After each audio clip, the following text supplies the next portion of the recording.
À vous, Cognac G. Alors, Pierre-François, pour ton anniversaire, j'ai fait deux choses. Un, j'ai mis ma première cravate de l'année. On est le 6 décembre. Et deux, j'ai écrit un discours, ce que je ne fais jamais. Mais il y a une telle volonté politique forte toute cette journée, je me suis dit, il ne faut pas déconner, il faut tenir les 15 minutes. Alors, j'ai très faim, donc je pense que vous aussi. Donc, dans 15 minutes, on va manger.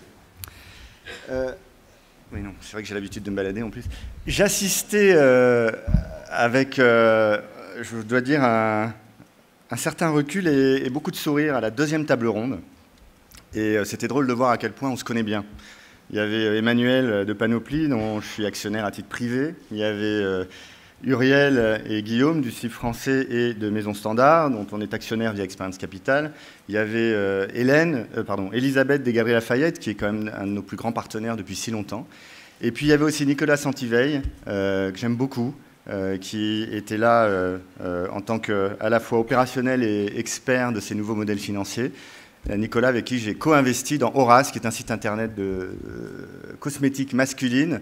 Et Nicolas, qui joue toujours un rôle très important d'initiateur de projet, puisqu'il était quand même là au début de Maison Standard. Et c'est Nicolas qui nous a transmis le flambeau quand Experience Capital est rentré au capital. Et je pense que c'est le rôle des entrepreneurs qui ont réussi de soutenir la création, de soutenir les jeunes entrepreneurs, et puis de les aider à vivre leur vie de chef d'entreprise dans un environnement qui est très complexe. C'est pour cette raison que j'ai créé Experience Capital Partners avec mes fidèles associés Elie Koubi et Emmanuel Prader. Parce que les modèles économiques ont changé et ils vont continuer de changer chaque jour dans les années qui viennent. Revenons un peu en arrière, il y a 10 ans, jour pour jour, c'était le 6 décembre 2006, j'étais à Tokyo avec Elie Koubi et nous venions de vendre Comptoir des Cotonniers à Fast Retailing, le groupe japonais propriétaire d'Uniqlo. Et j'essayais de convaincre M. Yanaï, son fondateur, de nous autoriser à racheter Sandro. Parce que je voulais faire un groupe de mode, de luxe abordable, entre les deux, entre Zara et entre Inditex et entre LVMH. Et Sandro, c'était tout petit, c'était en faillite à l'époque, ça faisait 7 millions d'euros de chiffre, dont 5 de wholesale, il y avait juste 2 magasins. Et puis, M. Yanaï nous avait dit très vite, je vous explique, Comptoir des Cotonniers, ça cartonne, le business model est magnifique, il ne faut surtout rien changer, surtout rien toucher, je veux que vous ne fassiez que ça, sinon vous allez vous déconcentrer. Et moi je lui disais, mais monsieur Yanaï, vous savez, la mode change, si on ne l'enrichit pas de nouvelles choses, si on ne vient pas sans cesse la piquer aux fesses, on va devenir obsolète. Autrement dit, il faut entretenir un chaos organisé, une sorte de mouvement brownien, qui fait que les équipes sont sans cesse en mouvement, mais en même temps on va tous dans une même direction, un peu comme les spermatozoïdes. Ça je ne l'avais pas écrit par exemple. Alors, du coup, on a quitté Comptoir, et puis on a créé notre propre petite structure avec Elie. On est rentré au capital de Sandro en direct, avec côté de la formidable Evelyne Chetrit. Et puis, j'ai vendu mon appart, et je me suis endetté, j'ai mis tout ce que j'avais dans Sandro. À l'époque, et c'est pour ça que j'en parle, parce qu'on parle des nouveaux modèles économiques, tout le monde pensait qu'on était des fous furieux. Tout le monde prédisait notre échec, personne n'y croyait. Les banques ne voulaient pas nous prêter, elles disaient qu'on n'arriverait jamais à ouvrir autant de magasins. Les journalistes nous expliquaient que Sandro, ce n'était pas de la mode. Les professionnels du métier nous regardaient avec une certaine circonspection. Mais heureusement, les grands magasins nous ont fait confiance, forts du succès des années précédentes sur d'autres marques. Et nous avions vidé nos comptes en banque pour acheter le premier magasin, rue des Saints-Pères, le 7 juillet 2007. En fait, Elie et moi, on était convaincus que le marché avait changé profondément et que le modèle économique classique de la mode française n'était plus d'actualité. Et on avait décidé de miser tout sur toujours nos 6 piliers, que je répète depuis 15 ans maintenant, le produit, l'image, le service en magasin, le développement retail, l'accélération des cycles et les systèmes d'information et la logistique. Et nous faisions toujours en sorte de privilégier l'agilité, la rapidité, la prise de décision, la prise de risque, l'accélération, toujours pour privilégier la vitesse. Autant de mots qui, à l'époque, nous faisaient passer pour des inconscients, et pourtant, ça n'était qu'en 2007. Dans les faits, ça a marché. On est parti de 7 millions d'euros. Aujourd'hui, le groupe va faire 1 milliard cette année. 1500 magasins en propre, 34 filiales, 6000 personnes, alors qu'on a démarré, on était moins de 20. Et le groupe s'est vendu, vous le savez, à des étrangers, des Chinois, il y a maintenant 2 mois, pour 1,3 milliard d'euros. En fait, en 9 ans, on a tout vécu. Les hauts, les bas, les accélérations, les vraies périodes de crise économique. On a vécu les changements législatifs incessants, Alors Audrey Azoulay est toujours ministre, puisqu'elle a été reconduite dans le gouvernement de Cazeneuve. Et ces changements législatifs incessants nous ont sans cesse conduits à nous adapter. Nous adapter pour tout simplement pouvoir réagir le plus rapidement possible alors que les choses changeaient chaque jour. Mais nous avons surtout toujours fait confiance à notre instinct. Et c'est ce que vous tous, entrepreneurs, jeunes créateurs de mode ou plus anciens, vivez, avez vécu ou allez vivre dans vos vies de chefs d'entreprise. Chaque marque est différente, c'est sûr. Chaque entreprise est différente, c'est certain également. En revanche, toutes évoluent dans un contexte de mutation profonde des modes de consommation et des modèles économiques. Et pour moi, c'est là que se passe l'enjeu clé. L'enjeu clé, c'est savoir s'adapter, savoir changer sans état d'âme, même trouver du plaisir à changer, trouver du plaisir à surfer, faire un peu comme ces joueurs de tennis qui, quand l'adversaire va commencer à servir, commencent à sautiller à droite à gauche, parce que comme ils sont déjà en mouvement, ils peuvent aller beaucoup plus rapidement à droite ou à gauche quand la balle arrive. Ou bien comme quand vous rentrez sur le rond-point de l'Étoile, il faut faire le tour, la seule façon, il faut rentrer dans le tas et y aller, sinon vous resterez toujours à attendre que les gens vous laissent passer. C'est cette posture d'agilité qui, pour moi, est la condition du succès, alors qu'on ressent ces dernières années, et particulièrement cette année, une inflexion multidirectionnelle dans l'univers de la mode. Alors les crises économiques, et la crise actuelle en Europe et particulièrement en France, modifient singulièrement le paysage. Tout d'abord, il y a une sorte de sélection naturelle qui fait que la crise peut être un atout extraordinaire pour les marques qui sont bien définies et qui se sont organisées. Pour ces marques-là, c'est l'occasion inespérée de devenir une marque référente. Parce que quand on a moins d'argent, les clientes font attention à la marque dans laquelle elles dépensent. Et puis, à l'inverse, la crise peut faire un peu de ménage dans les marques qui n'ont pas su anticiper les choses et n'ont pas su s'adapter. Mais bien souvent, la crise économique, c'est à la fois un mal et un bien, en ce sens où elle peut renforcer des opérateurs qui étaient organisés. Mais surtout pour nous, la crise, elle a eu ce point fort d'ouvrir ce nouveau marché du milieu. Le marché entre l'entrée de gamme et le haut de gamme, le luxe abordable, ou ce que les Américains appellent les contemporary designers. Ce marché, à mon sens, c'est le marché de demain pour les jeunes marques françaises. En tout cas pour 90% des jeunes marques françaises. Parce qu'il est difficile de concurrencer H&M et Zara, qui sont si performantes. Et puis de l'autre côté, le luxe, pour moi, a un avenir radieux à partir du moment où il se concentrera sur une exclusivité renouvelée et réaffirmée et sur un artisanat et un savoir-faire français. Donc je le dis vraiment de façon très claire aujourd'hui, pour moi le marché de demain, c'est le luxe abordable. Je vais même le qualifier un peu plus, c'est le segment premium du luxe abordable, juste au-dessus de Sandro et Maje, mais largement en dessous du luxe, des marques qui amènent un magnifique produit avec de l'émotion, de la qualité et une façon exclusive de parler aux clients. Une marque comme Ami, pour moi, est totalement au cœur de ce nouveau marché.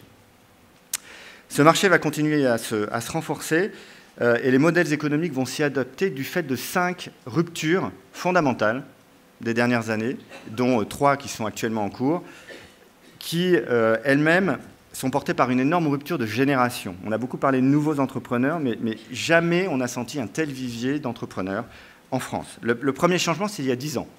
C'est une rupture géographique. Paris, c'était la capitale de la mode en France. Il n'y avait que Paris, mais c'était même la seule ville de la mode en France, c'était Paris. Tout se passait à Paris, les produits se vendaient à Paris, les clientes étaient à Paris. Et puis tout d'un coup, il y a 10 ans, les clientes de province ont commencé à arracher la page du L, à l'époque, je crois que c'était le lundi, et venaient dans les magasins et disaient « je veux ça, je veux ça, je veux ça ». Si bien que les marques étaient en rupture, très souvent, en province, avant même d'être en rupture à Paris. Et ces clientes provinciales devenaient plus pointues en produits et plus branchées que leurs consoeurs parisiennes. C'est une vraie nouveauté qui aujourd'hui est accélérée par Internet, qui remplace ce truc de la page arrachée. Mais ce phénomène est d'importance parce que la province est devenue un marché très rentable, et souvent plus rentable que Paris. Et je dis toujours qu'une marque française qui se développe à l'étranger doit être très forte dans son marché local, parce que c'est le marché local qui va générer du cash pour financer le développement à l'étranger. Et la province, c'est un point de passage obligé pour les marques françaises, avec quelques villes qui ont un atout extraordinaire, comme Lyon, Bordeaux, Marseille, Aix-en-Provence, Toulouse, Nantes, Strasbourg, Lille, Rennes, Nice et même Annecy. Je ne savais pas que Catherine, tu étais à Annecy, mais très très belle ville de retail. Ceci sans compter Marseille, qui est une vraie réussite, pour le coup, de politique industrielle et de politique commerciale autour de la mode, avec des super belles marques et des vraies initiatives. Je sais que Marilyn Vigoureau est ici, et elle a beaucoup fait pour la mode à Marseille, dont je suis ambassadeur. Très important. Le deuxième changement, c'est une rupture sexuelle. Il y a 5 ans, tout d'un coup, les hommes ont changé leur mode de consommation. Et tout d'un coup, la nouvelle génération d'hommes s'est dit, moi aussi, je veux une mode qui change, qui est dans l'air du temps, qui va m'amener de la fraîcheur et de l'identité, et je vais me tourner vers de nouvelles marques. Et cette rupture, entre guillemets, sexuelle, bien que ce ne soit pas forcément le bon mot, a complètement ouvert le marché du luxe abordable pour les marques hommes et les marques mixtes. Le troisième changement, c'est assez récemment, maintenant il y a un petit peu plus, 3-4 ans, et c'est en cours, c'est une rupture internationale.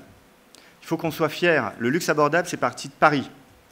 C'est Comptoir des Cotonniers, Zadig et Voltaire, Princesse Tam Tam qui ont créé ce nouveau business model, qui ensuite s'est étendu à Londres et à l'Espagne, principalement Madrid et Barcelone, et qui ensuite a traversé l'Atlantique pour aller aux États-Unis. Et c'est à ce moment-là que les marques américaines ont emboîté le pas de cette nouvelle création, et on a vu apparaître de super jolies marques qui étaient déjà un peu portées par théorie, mais des marques comme Rag & Bone, comme Alice & Olivia, comme Vince, comme Philippe Lim, comme Proenza Schuller sur la partie premium. Et une fois que c'était fait aux États-Unis, tout le monde est parti en Asie, parce qu'il s'est passé 2 choses. 1, la croissance économique a ralenti, et 2, les lois anticorruption ont complètement éteint le robinet du luxe, qui en plus avait galvaudé un produit par une distribution beaucoup trop dense en Chine. Si bien que la nouvelle génération de Chinois, et notamment l'émergence de la classe moyenne, a permis à des marques européennes de luxe abordable de se développer beaucoup plus vite que prévu, je ne l'avais pas du tout anticipé en Chine, et de s'installer aux côtés de marques chinoises et américaines dans des centres commerciaux intégralement dédiés à ce niveau de gamme, notamment à Shanghai et à Pékin. Le quatrième changement, c'est une rupture catégorielle, c'est en ce moment. Donc on a parlé Paris-Province, on a parlé homme-femme, on a parlé international, et maintenant on parle de catégorie de produits. Et ce changement-là vient des États-Unis. Alors que la mode partait d'Europe aux États-Unis sur le luxe abordable, s'est développé tout un nouveau courant sur la côte ouest des Amériques qui parlait de bien-être, de bons produits, d'authenticité, de traçabilité, de nouvelles façons de vivre. Et les hipsters de Portland, Oregon ou de San Francisco ont commencé à proposer sur le marché des nouvelles marques, des nouveaux produits, principalement sur le food et le vin et ensuite la cosmétique, qui sont ensuite partis vers New York, Londres et Paris. Toutes ces petites marques, ces micro-magasins, ces micro-boutiques de café, bon, il suffit d'aller rue du Pont-aux-Choux à Paris, il y a une toute petite boutique de café qui jamais n'aurait pu voir le jour il y a quelques années. Aujourd'hui, on trouve ça très naturel d'avoir un mec barbu, barista, qui n'est plus cafetier, il est barista, et qui sert du café dans un tout petit micro-marché hyper cher, mais tout le monde est content parce que c'est authentique. Et tous les métiers, tous les marchés sont touchés par cette nouvelle mode de consommation de luxe abordable basée sur des boutiques un peu plus exclusives et un peu plus spécialisées. Si bien que ma cliente historique Sandro, eh bien aujourd'hui, elle va chez Ami, elle va chez Bali Baris, Sœur, Aesop, Malin Goetz, Voyageurs du Monde, Cézanne, Apple, Parrot, La Maison Plisson, Whole Foods, Ismama, Obermama, Richer, De Vialet, Jimmy Fairly. Toutes ces marques partagent le même modèle économique en substance. En fait, le produit dépasse la dimension utilitaire et il amène des valeurs. Le produit aujourd'hui amène un sentiment d'appartenance à une tribu. Les clientes et les clients sont ce qu'ils consomment. Je suis ce que je consomme et je suis fier des marques que je consomme. Donc le marché du luxe abordable n'est plus une question de prix ou de produit, c'est une question d'identité et d'appartenance. Et cette tribu est devenue mondiale. Parce qu'il me semble que la définition du luxe a changé, chacun a sa définition du luxe, et elle est devenue extrêmement personnelle. Moi, mon luxe à moi, c'est aller travailler à pied, et c'est aller manger, je vais vous le dire, une saucisse purée à la brasserie Lazare chez Éric Fréchon. C'est mon luxe, c'est ça. Le dimanche soir, quand je suis à Paris, je fais ça. Et si le lundi matin, je peux travailler à pied, j'ai l'impression d'être l'homme le plus heureux du monde. Mais c'est ma définition du luxe. Et finalement, chacun d'entre vous aujourd'hui a sa propre définition du luxe qui révolutionne complètement les codes, mais qui est toujours basée sur l'appartenance, sur l'authenticité, sur la vérité. Le dernier petit complément là-dessus, en fait, cette exclusivité, cette nouvelle définition de la consommation fait qu'on ne pourra plus ouvrir 200 magasins retail en France comme on a pu le faire par le passé. Parce que pour ouvrir 200 magasins en France, il faudra 4 ou 5 marques qui chacune apporteront un produit différent, une ambiance différente, dans des boutiques qui seront chacune ancrées globalement. Autrement dit, on est allé au bout de la mondialisation. La mondialisation de demain, c'est s'inscrire dans le monde en ayant les 2 pieds chez soi. Le 5e et dernier changement, c'est pour moi le plus important, c'est une rupture générationnelle. Tout ceci s'accélère parce qu'une nouvelle génération de clients, une nouvelle génération d'entrepreneurs ont pris la barre du bateau.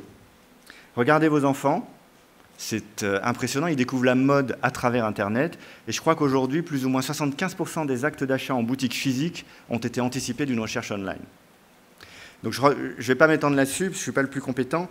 En revanche, ce qui me frappe le plus, c'est la nouvelle génération d'entrepreneurs. Chez Experience Capital, en 9 mois, on a étudié 200 dossiers. Et j'ai été bluffé par tous ces jeunes, nouveaux entrepreneurs qui fuient les grands groupes et qui veulent créer leur boîte, qui ont des visions, qui veulent prendre des risques, qui ont de l'ambition, qui veulent réussir, mais qui ont la tête sur les épaules. Et pour y arriver et réussir plus rapidement, ces jeunes n'hésitent plus à s'entourer et à demander ouvertement de l'aide opérationnelle et du soutien pour aller plus vite en se trompant moins. Et ça, c'est vraiment nouveau. Et c'est pour ça que ces fédérations ont, à mon avis, un rôle essentiel dans le développement économique et créatif de la France de demain. C'est parce que tous ces jeunes entrepreneurs ont besoin de vous, parce qu'aujourd'hui, ils n'ont pas honte de dire « je sais ce que je veux, mais je veux m'entourer ». Parce que finalement, à la tête des marques, ce qui marche le mieux dans les grandes success stories sont les binômes ou les trinômes ou les quadrinômes. On ne peut pas être bon sur tout. C'est salutaire car dans le métier de la mode, rien ne remplace l'expérience. C'est hyper facile de trouver de l'argent. C'est encore plus facile de le dépenser, de se retrouver 1 an après au même endroit en ayant dépensé 1 million. Ce qui est très, très, très difficile, c'est l'expérience. C'est pour ça que j'ai créé Experience Capital. Les nouveaux managers devront faire face à plusieurs questions dans les années qui viennent. Il y en a 2, 3 qui me paraissent centrales. Notamment, une fois que j'ai le bon produit, une fois que j'ai la bonne idée, comment je fais pour rentabiliser ma marque et pour avoir un magasin rentable. Ça, c'est comment je passe d'un produit à une offre. C'est très complexe. Deuxième sujet, c'est comment je me paye mon ticket d'entrée retail, comment je me paye mon ticket d'entrée pour ouvrir mon premier magasin ou mon site internet. Troisième sujet, Pierre-François en a parlé, comment gérer les stocks, surtout comment anticiper l'évolution du wholesale dans un environnement où mes partenaires n'ont plus la capacité économique pour porter un BFR croissant. Et enfin, comment j'intègre le digital dans chacun de mes pas. Donc ça, c'est des sujets sur lesquels nous, on a des réponses concrètes et qui vraiment nous intéressent. Mais pour conclure, trop souvent, je constate chez certains et dans certaines institutions une frilosité, une passivité qui consiste à se placer en victime, plus ou moins consentante, d'un mondialisme qui nous dépasse. Une passivité qui consiste à systématiquement chercher comment se protéger et comment se défendre avant de réfléchir à ce que je vais faire demain. Et je crois qu'il est vain de lutter contre des changements qui nous dépassent. On ne pourra pas lutter contre les changements mondiaux de fond, ça ne sert à rien.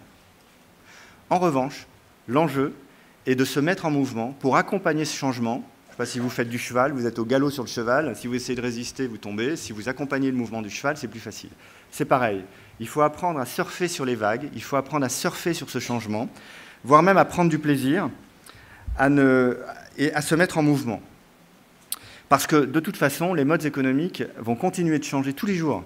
Mais c'est absolument pas grave. Il y a un psychanalyste allemand qui avait écrit un bouquin qui s'appelait « La situation est désespérée, mais elle n'est pas grave ». C'est exactement pareil. Les changements vont arriver sans cesse, mais ce n'est pas grave. Au contraire, il me semble que c'est une opportunité formidable pour nos nouveaux entrepreneurs, pour toutes nos marques, de marquer notre empreinte. Parce que la seule condition, à mes yeux, c'est l'authenticité. Et c'est là-dessus que je voudrais terminer. Il me semble que les marques qui dureront sont celles qui seront personnifiées et qui pourront raconter une vraie histoire. L'histoire naturelle du fondateur, l'histoire naturelle de la marque, c'est la clé. Et pour moi, le vrai luxe, maintenant, c'est le sens. C'est le seul mot pour moi qui compte tous les matins quand je me lève, c'est le sens. Le luxe dans notre vie, c'est de lui donner du sens. Et le luxe dans une marque, c'est lui donner du sens et amener de l'émotion. Ce qui est évident s'énonce clairement, et Danone disait il y a très longtemps, ce qui est bon à l'intérieur se voit à l'extérieur. Et je crois que plus que jamais, c'est d'actualité pour la mode. Et je pense qu'il faut être cohérent transparent, souriant, ambitieux, ouvert d'esprit, respectueux, soucieux de l'éthique, et il faut accueillir l'inconnu avec curiosité. Bref, je pense qu'il faut être dans la vie. Merci.